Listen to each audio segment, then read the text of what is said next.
On June 19th, 1865, the Union Army Major General Gordon Granger stepped onto a balcony in Galveston, Texas, 2 months after the Civil War had ended, and announced that more than 250,000 enslaved people in Texas were free.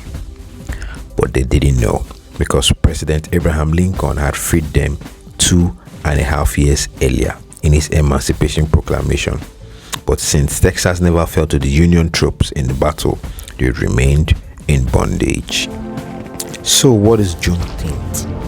Juneteenth is the oldest known celebration commemorating the ending of slave trade in the U.S.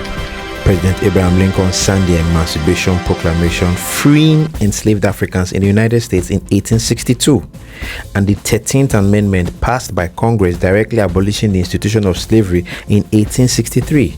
But it would take years for word to spread. On June 19, 1865, Union soldiers led by Major General Gordon landed in Galveston, Texas with the news that the Civil War was over and the roughly 250,000 enslaved people there were now free. The others read, "The people of Texas are informed that in accordance with the proclamation from the Executive of the United States, all slaves are free."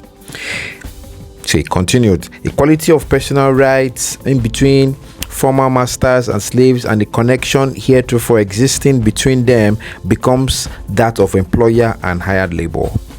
The freedmen are advised to remain at their present places and work for wages, but they will not be allowed to collect military posts or be supported in idleness either here or elsewhere." You can read it again. You might be wondering why it took so long to spread the word, yeah? General Robert Lee surrendered in April 1865, but Union troops didn't arrive until June. The Emancipation Proclamation only freed enslaved Africans in the Confederate States liberated by Union troops, and that didn't include Texas. All right. So though the slaves were legally free, they didn't know. They were far from free. They were punished for trying to take advantage of their new rights based on the proclamation. Former slaves remember seeing people killed, all right, because some others were trying to run for freedom.